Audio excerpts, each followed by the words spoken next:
Hello and a very warm welcome to PTV World News. With the news at this hour, I am Fiza Sajava. And my name is Mazhar Nisar. Let's take a look at the headlines.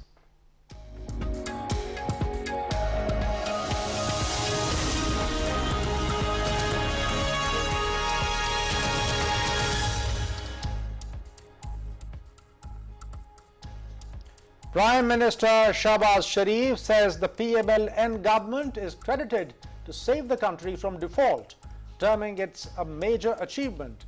He was addressing the ceremony titled Believing in Youth, Investing in the Future in Islamabad.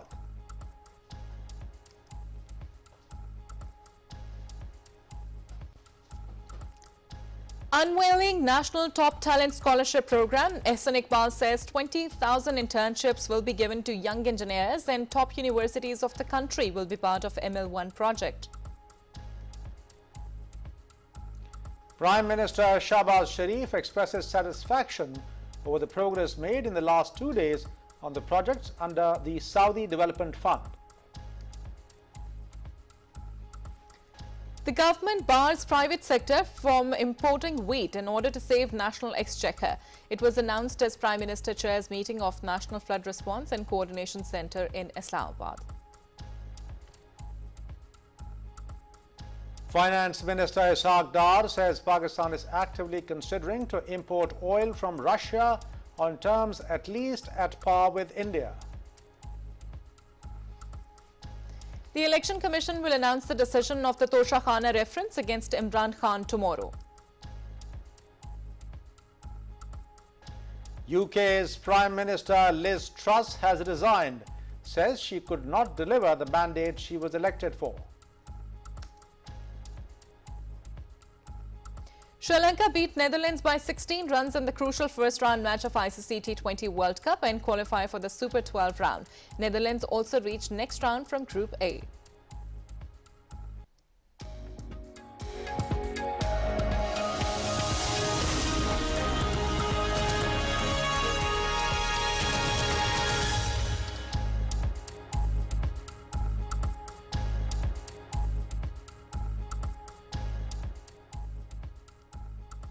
And now for the news in detail. Prime Minister Shahbaz Sharif has said PMLN government is credited to save country from default, terming it a major achievement. Addresses a ceremony titled Believing in Youth, Investing in Future in Islamabad, Prime Minister said the government agencies are vigilantly carrying out relief and rehabilitation operation in the flood-stricken areas.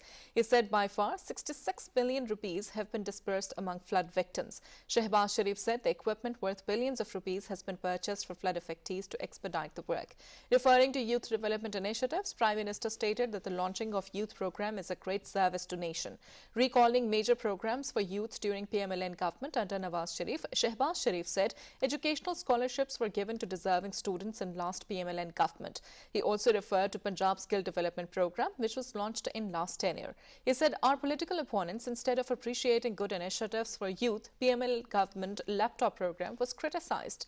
Spelling out the details of skill education program, Prime Minister stated that the program massively led to job creations. He said we sent 600 students to China for acquisition of modern knowledge and Chinese language. He said our past educational steps brought revolution in economic sphere.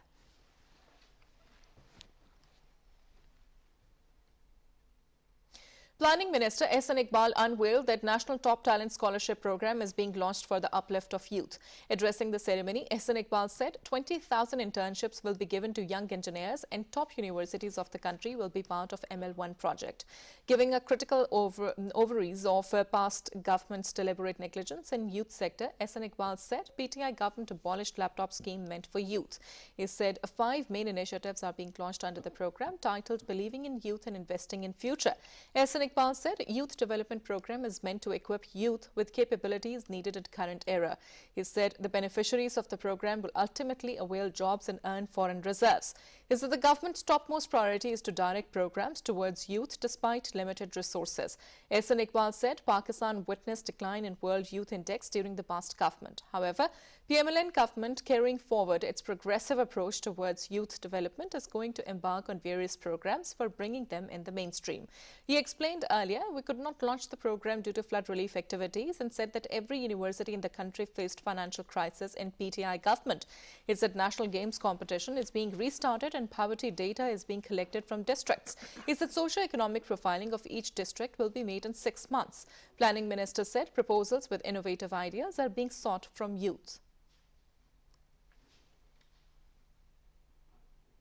Prime Minister Shehbaz Sharif has expressed his satisfaction over the progress made in last 2 days on the projects and the Saudi Development Fund. He praised the efforts of concerned cabinet members and officers in this regard.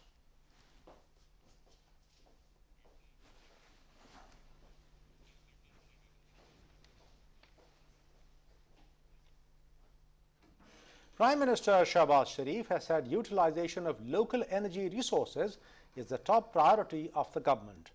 The Prime Minister presided over a review meeting regarding delivery of Thar coal. Prime Minister Shehbaz Sharif said Thar coal can meet our energy needs very well. He said we will generate cheap electricity from local coal instead of imported coal. Secretary Railways told the meeting that according to the directives of the Prime Minister, Pakistan Railways has laid a 105-kilometer long track from Chor to Islam Court Tharparkar to provide local coal from Bacha Karthar to power plants, cement and brick factories across the country by the 23rd of March 2023. The total cost of the project is 58 billion rupees, in which the federal government and the provincial government of Sindh have a 50-50 share.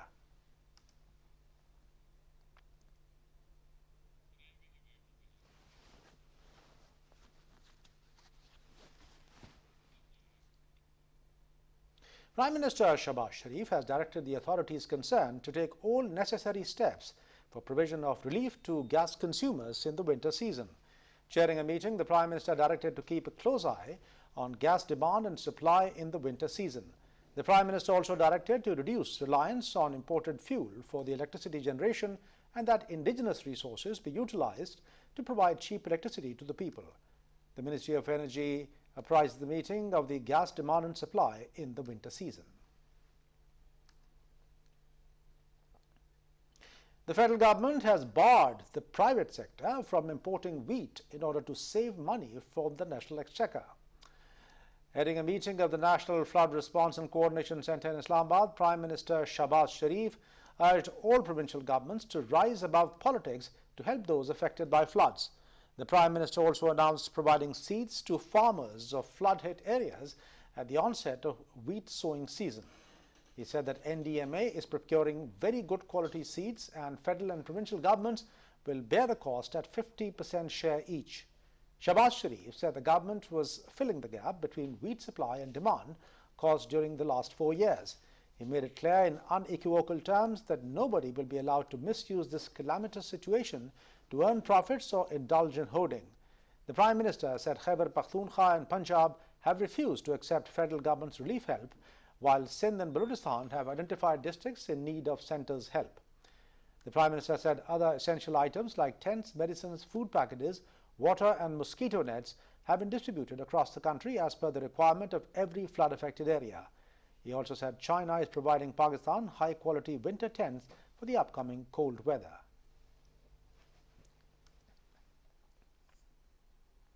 PML-N Supremo Mia Nawaz Sharif says economic condition will improve and people will get relief very soon. He said this as PML-N leaders met him and Maryam Nawaz in London. Nawaz Sharif said Imran Khan plunged the country into economic crisis during his tenure. He added that Finance Minister Ishaq Dar is trying hard to control inflation.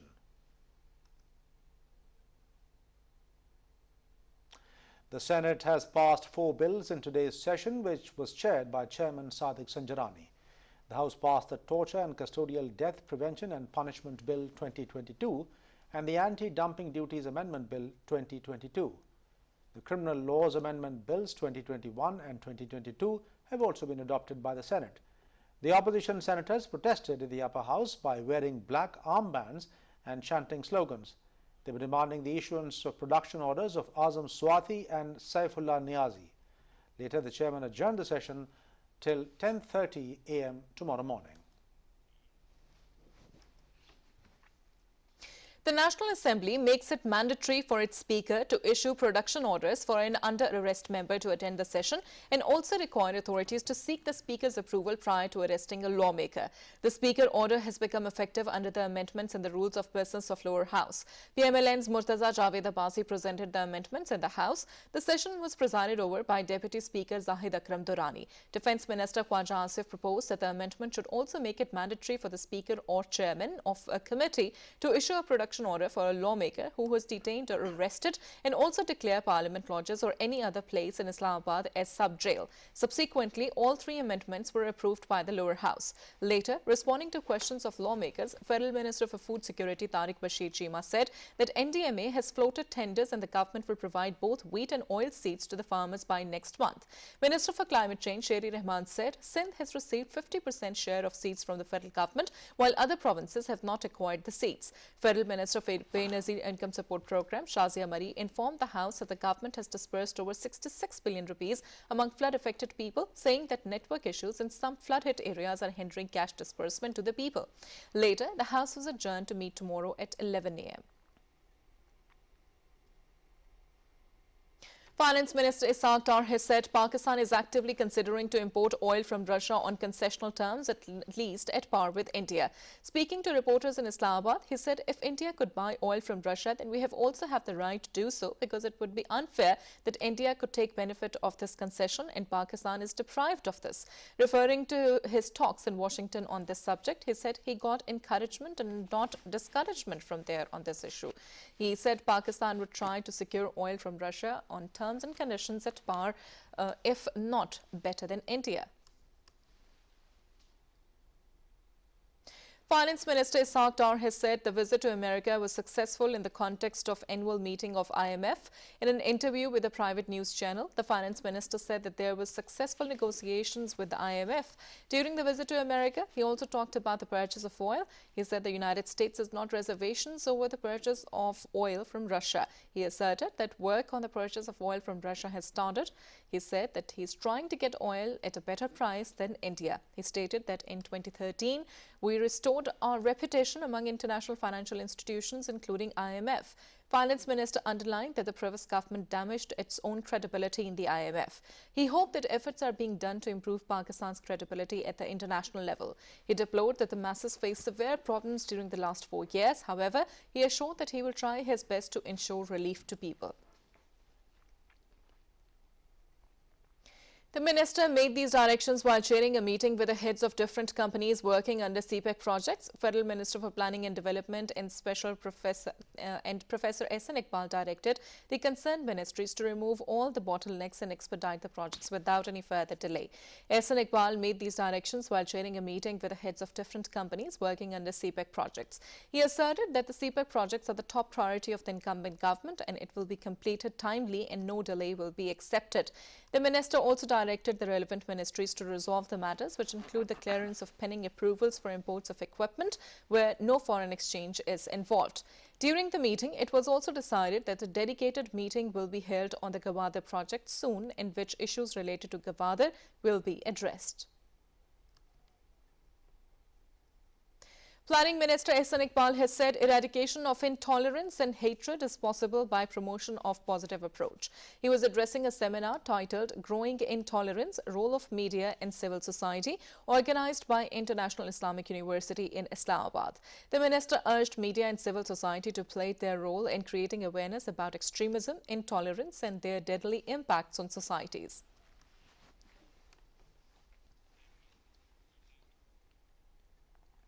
Pakistan has urged United Nations communications for more efforts to shine a spotlight on the climate crisis. This was stated by a permanent representative of Pakistan to the United Nations, Ambassador Munir Akram, while speaking in the general debate of the 4th Committee on questions related to information. The 4th Committee 11th meeting General Assembly 77th session as chair of the G77 and China. He said that as the world has entered a climate emergency, a key communications priority for the department must be to highlight the challenges of climate change. He urged the Global Communications Department to take appropriate measures to enhance world public awareness about reinforcing multilateralism unprecedented humanitarian crises and needs in the world, in particular strategic coordination in humanitarian relief, especially in natural disasters. On behalf of the group, he also insisted on a need for the communication messages from the United Nations to be accurate, reliable, and impartial. While taking note of the United Nations strategy and plan of action on hate speech and of the United Nations guidance note on addressing and countering COVID-19 related hate speech, the group encouraged the Department of Global Communications to address hate speech narratives and to promote tolerance, non-discrimination, pluralism, and freedom of opinion and expression in order to assure that the key messages are spread in an equitable basis and targeting all peoples. President Dr. Arif Alvi has stressed the need for the government, public representatives, NGOs, and other stakeholders to complement each other's efforts in providing relief to the flood victims, restoring their livelihoods, and rebuilding their houses and physical infrastructure in the flood-hit areas. The President said this while talking to Mr. Muhammad Anwar Khan, President of the Islamic Relief USA, Mr. Asif Ali Shirazi, Country Director of the Islamic Relief Pakistan, and Mr. Raza Hussain Qazi, Advocacy Specialist at the Islamic Relief Pakistan, who called on him at the Ivana Sadr today. The President appreciated the program launched by Islamic Relief International in Pakistan to empower the widows by imparting them with skills to earn their livelihood, educating the street children in various parts of the country, and improving the skills level of underprivileged persons. President Dr. Arif Alvi has stressed the need to adopt digital transactions as they are safer. Addressing a ceremony in Islamabad, he said we need to adopt attitudinal changes. He said the entire world is rapidly progressing and we need to match that pace. Information Minister Maryam Aurangzeb has arrived in Turkey on a two-day visit where she will participate in the 12th meeting of the OIC Ministers of Information. The conference will discuss issues including fake news, Islamophobia, and misleading propaganda. A strategy will be devised to counter propaganda against Islam and Muslims at the level of Islamic countries. The Information Minister will represent Pakistan in the Organization of Islamic Cooperation meeting and will also hold bilateral meetings with counterparts and dignitaries of other countries.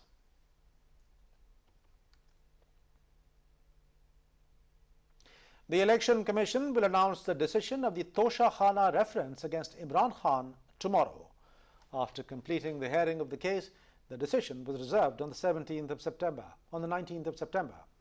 The application was made against Imran Khan by Speaker National Assembly Raja Parvez Ashraf. PMLN leader Mohsin Shahnawaz Ranjha had filed a reference in the commission in which it was argued that Imran Khan hid the Tosha Khana gifts from the Election Commission and the action should be taken against him. The Islamabad High Court has defined the jurisdiction for hearing the prohibited foreign funding case filed under the Foreign Exchange Act. Justice Mohsen Akhtar Kiani issued the orders that the case will be heard by the Banking Court. The accused in the case, Tariq Shafi and Faisal Maqbool, appeared before the court along with their counsels. Additional Attorney General told the court that the petitioners had only requested for protective bails. Talking about the investigations, the accused told the court that they had appeared before the FIA, whereas the FIA Assistant Director said the accused had never appeared before the agency. The court extended the protective bail of the accused for 2 more weeks and ordered them to appear before the FIA within 5 days and contact the Banking Court.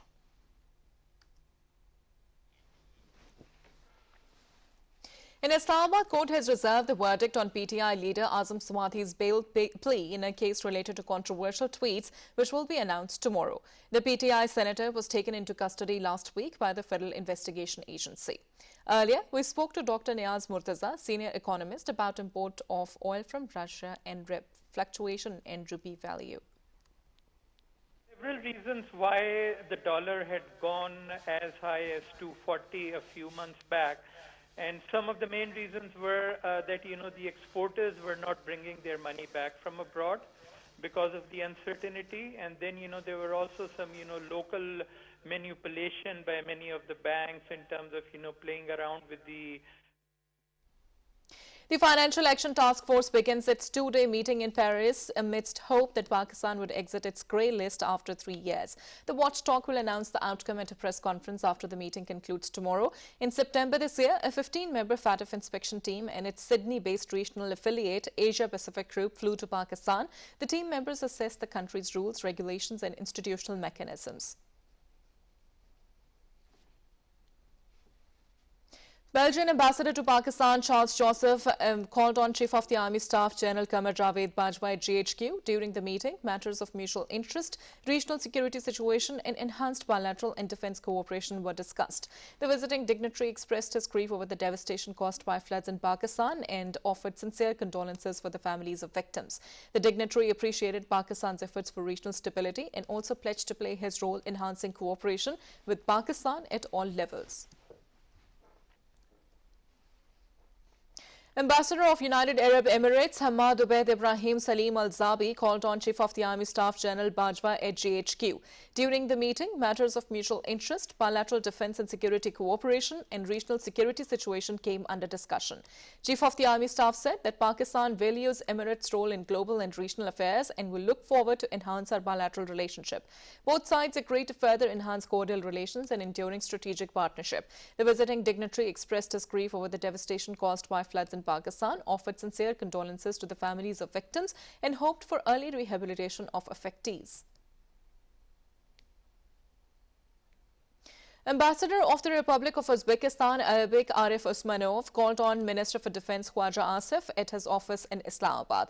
Defence Minister said that Pakistan attaches great importance to its relations with Uzbekistan, which are based on historical, cultural and religious commonalities and desire to further strengthen ties in all fields of mutual interest, especially defence. The minister mentioned that Pakistan is amongst the first 3 countries to open embassy in Tashkent in June 1992. He said that Pakistan condemns terrorism in all its forms and manifestation in the region and across the globe. Minister emphasized on Pakistan's indispensable role in resolution of Afghan crisis and sustainable peace in the region. Moreover, Khwaja Asif said that Pakistan desires lasting peace and stability in Afghanistan. Instability in Afghanistan has serious consequences for the entire region. He expressed that we would like to strengthen multifaceted cooperation with Uzbekistan.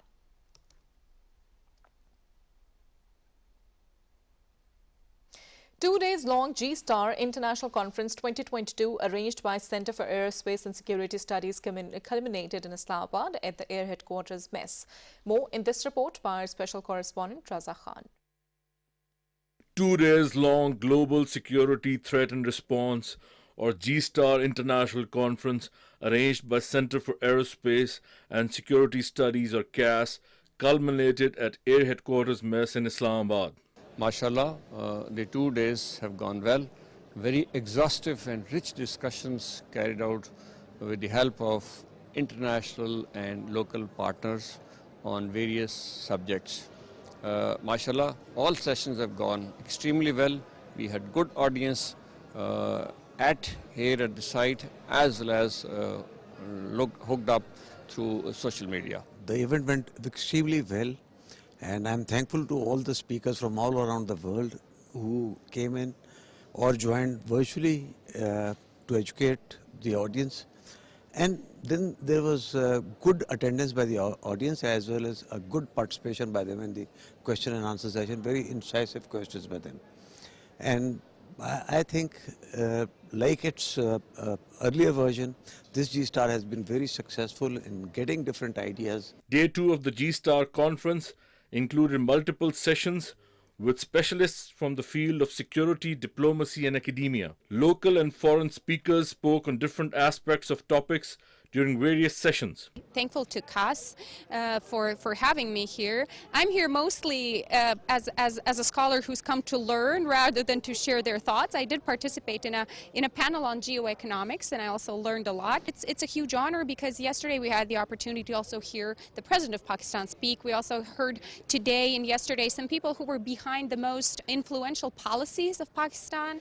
I believe that G-Star 2022 has been a thorough success in the sense that it has created a space for us to discuss innovative ideas, complex ideas in an open and respectful environment. I believe that think tanks around the world and particularly in Pakistan should get together in this fashion often. Illuminating presentations were delivered by local and foreign participants. Some of them participated virtually from their respective countries. An audience comprised of serving and retired officials from armed forces, local and foreign diplomats, foreign military attachés, academicians and research analysts attended the event. 2 days long G-Star conference concluded in Islamabad, and it is a culmination of a great effort on the part of CAS, and its team deserves credit for putting up such an excellent conference. This is Raza Khan reporting for PTV World. Federal Minister for Religious Affairs Mufti Abdul Shakur says there is equal respect for the rights of minorities in the country. In a meeting with UK High Commissioner Christian Turner, he said welfare of the whole humanity is part of our religion. The two sides agreed on strengthening bilateral ties and eradication of terrorism from the region. Inspector General Khyber Pakhtunkhwa Police says the October 10 deadly attack on a school van in Mingora was not a terrorist act but a personal feud. Addressing a news conference in Swat, Muazzam Jah Ansari said the van driver Hussain Ahmed was killed and 2 children injured. He said one of the attackers has been arrested while the other 2 escaped the country, for whom contact will be made with Interpol. He said the murder weapon and the motorcycle used in the attack have been seized. The provincial police chief said that this incident sparked protest demonstrations in Swat. He vowed that no one will be allowed to create law and order situation in the district. Muazzam Jah further said police are also investigating the threats received by the provincial minister Atif Khan. According to the latest World Bank data, the damages Pakistan incurred due to catastrophic flooding are at least $40 billion, roughly $10 billion increase than the previous estimates. Experts blame the devastating floods in Pakistan on climate change, and Islamabad has sought climate justice in this regard. The floods caused more than 1,700 deaths and displaced or affected 33 million people in Pakistan. The tragedy has been made worse in the absence of financial and technical resources for response. The United Nations is now asking for $816 million for humanitarian aid to Pakistan, up from the earlier request of $160 million.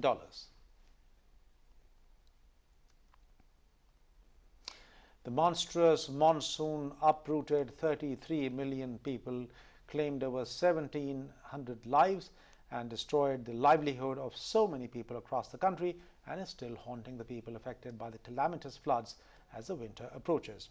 More on this by Aiza Tahir.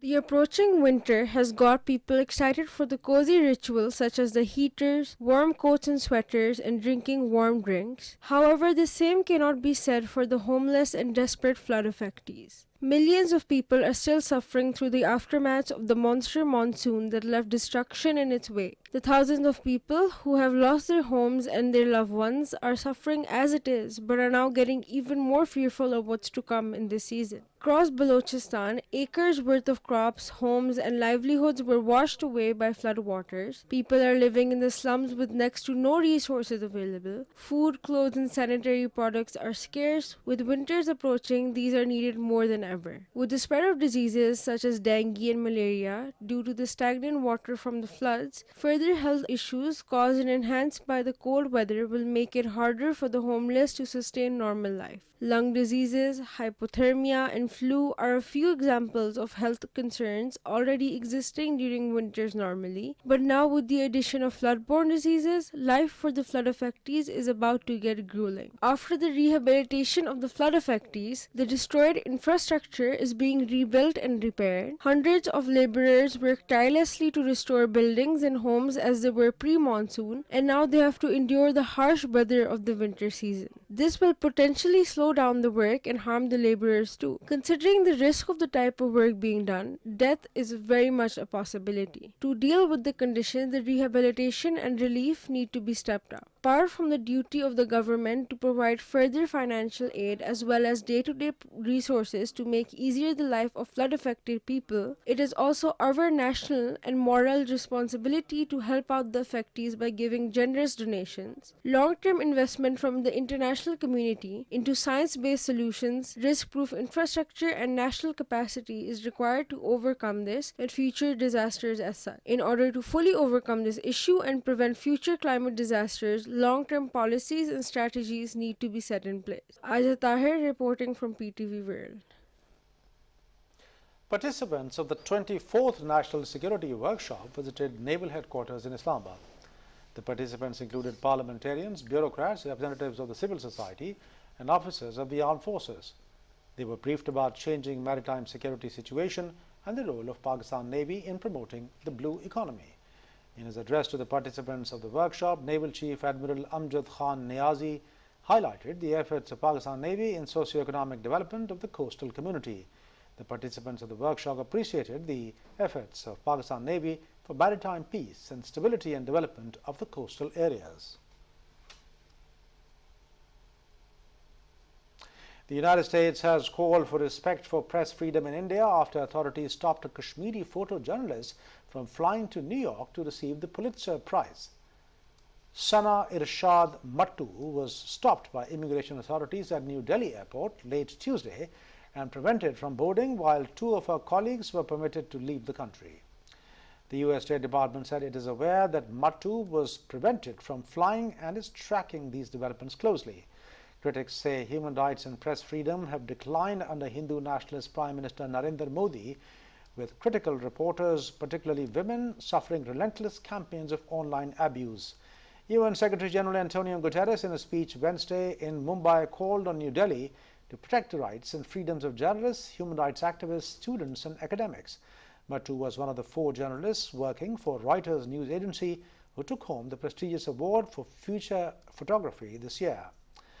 Tuesday was the second time this year that Mattu was prevented from leaving India. In July, she was stopped in a similar manner at the same airport while on her way to Paris for a book launch and a photography exhibition. Religious tensions in India have dangerously heightened since Prime Minister Narendra Modi's Bharatiya Janata Party came to power in the country in 2014 and peddled Hindu nationalist agenda. UN Chief Antonio Guterres voiced his concerns over continuous regression of human rights in India.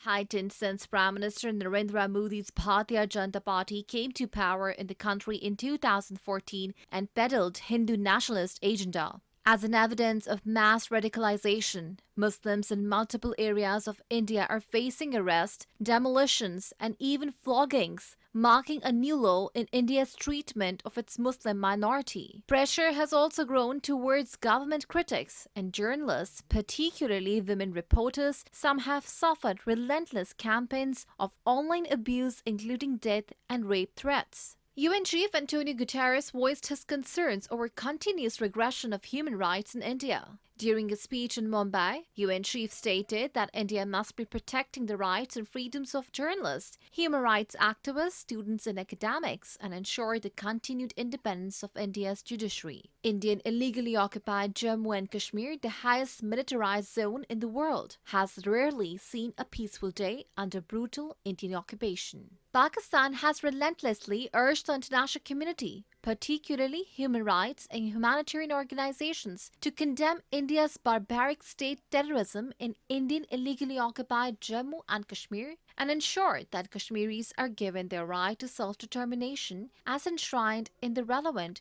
United Nations Security Council resolutions.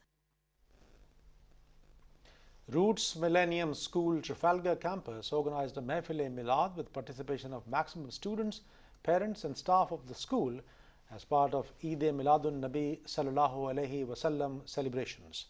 Speaking on the occasion, headmistress of the school, Mariam Shoaib, emphasized the importance of educating the younger generation about the teachings of Prophet Muhammad, peace be upon him. The ceremony started with recitation of the Holy Quran. Students and teachers presented Hamd and Naat to pay respect to the last messenger, Hazrat Muhammad, peace be upon him, who is a beacon of light for the entire humanity.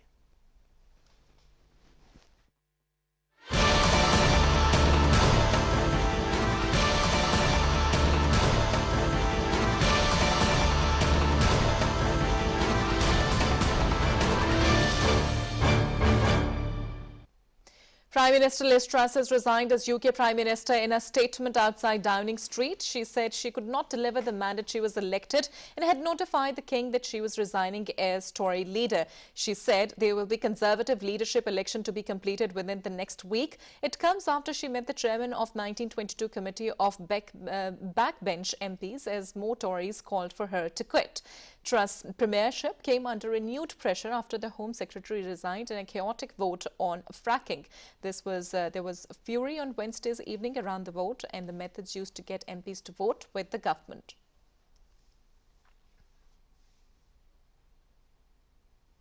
Ukraine's national energy company has urged citizens to charge everything because of expected power cuts caused by Russian missile strikes.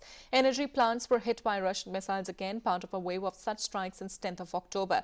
Outages of up to 4 hours at a time will affect the whole country on Thursday, grid operator Unergo said. It urged phones, power banks, torches and batteries need to be charged. The operator also appealed to Ukrainians to stock up with water and ensure they have warm socks and blankets and hugs families and friends.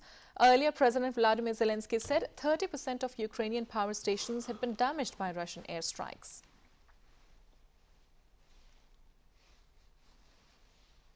China's Vice Foreign Minister Ma Xiaozhu said Beijing's diplomacy has been all-round, pioneering in historical progress in the past decade.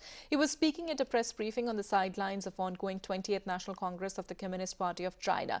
Ma noted that in the 10 years of new era, the CPC's Central Committee, with Comrade Xi Jinping at its core, has guided China's major country diplomacy to new successes.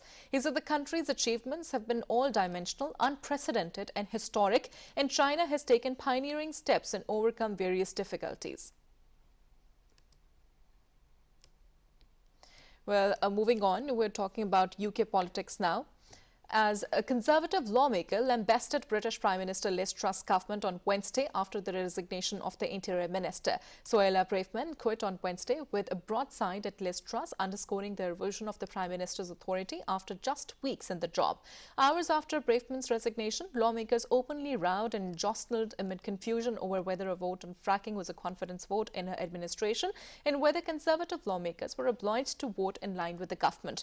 Tory MP Charles Walker told BBC Television he was livid at the talentless people who had put Truss into power just because they wanted a job. He said that it is a shambles and a disgrace. The departure of Braverman over a technical breach of government rules means Truss has now lost 2 of her most senior ministers in less than a week, both replaced by politicians who had not backed her for the leadership. Truss, in power for over just 6 weeks, has been fighting for her political survival ever since 23rd of September, when she launched a mini budget, an economic program of vast unfunded tax cuts that sent shock waves through financial markets. A handful of lawmakers have openly called for her to quit, and others have discussed who should replace her.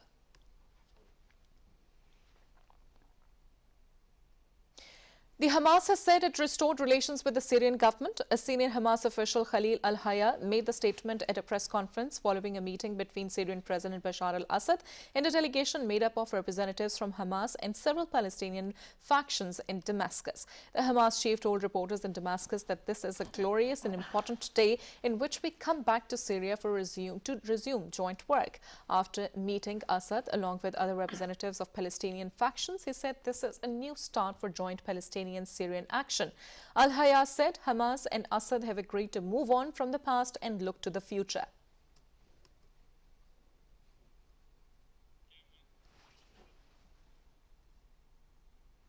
Russia's deputy UN envoy said Russia will reassess its cooperation with the UN Secretary-General Antonio Guterres and his staff if Guterres sends experts to Ukraine to inspect downed drones that Western powers say were made in Iran.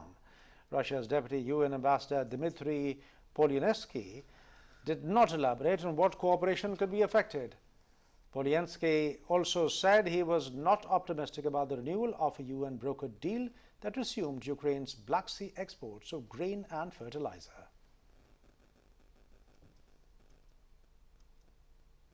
Now, Brazil's presidential race has narrowed to a 4 percentage point gap between leftist frontrunner Luiz Inácio Lula da Silva and far-right incumbent President Jair Bolsonaro, and they are now statistically tied.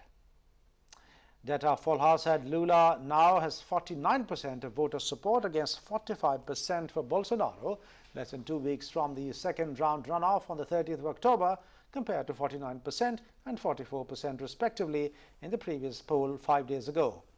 Datafolha was one of the several polling firms criticized for underestimating support for Bolsonaro in the first round, in which Lula garnered 48% of the votes to Bolsonaro's 43%.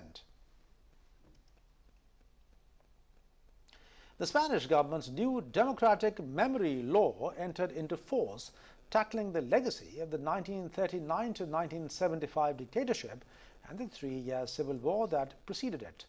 The law annuls all convictions for political, ideological, religious beliefs or sexual orientation. 14 years after the first memory law was passed, the new law aims to eliminate loopholes and cover a wider range of victims and crimes related to Francoism. But memory associations say it still fails to address key issues such as having legal rulings on the actual crimes of bringing perpetrators to justice. Under the new law, the studies of the legacy of Francoism will be part of the compulsory school program and required for seekers of civil service jobs.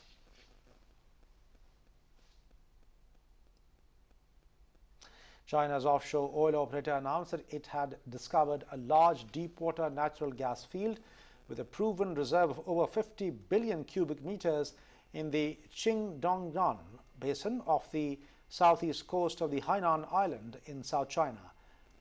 The Baodao 21-1 discovery, with the operations completed in water depths of up to 1,500 meters and a maximum drilling depth of over 5,000 meters, it is the first deep water and deep stratum gas field ever found in China.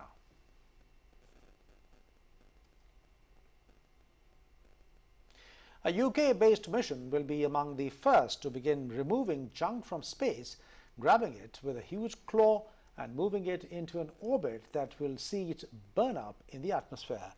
The Claire mission will remove 2 large pieces of space junk from low Earth orbit, the first attempt to ease the dangerously congested space environment. Space debris or space junk also consists of discarded launch vehicles or parts of a spacecraft that float around in space hundreds of miles above the Earth, risking collision with a satellite or space station.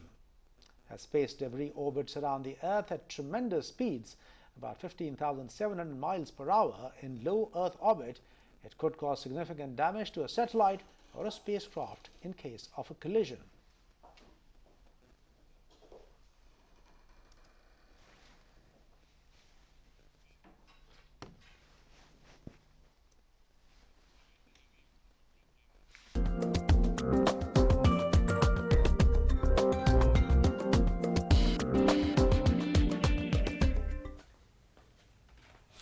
Rain, wind, thunder shower with snow over high mountains is expected in Kashmir, Gilgit-Baltistan, Upper Khyber Pakhtunkhwa, Islamabad and Upper Punjab during the next 24 hours. According to Met Office, isolated hailstorm is also expected during the period. However, dry weather is expected in other parts of the country. Met Office said a westerly wave is affecting upper parts of the country and likely to persist during the next 24 hours. And now back to the main desk. That's all for now. For more details and live streaming, log on to our website world.ptv.com.pk. You can find PTV World page on Facebook and follow us on Twitter @WorldPTV. It's goodbye for now from Fiza Sajawal and Masar Nisar. Take care.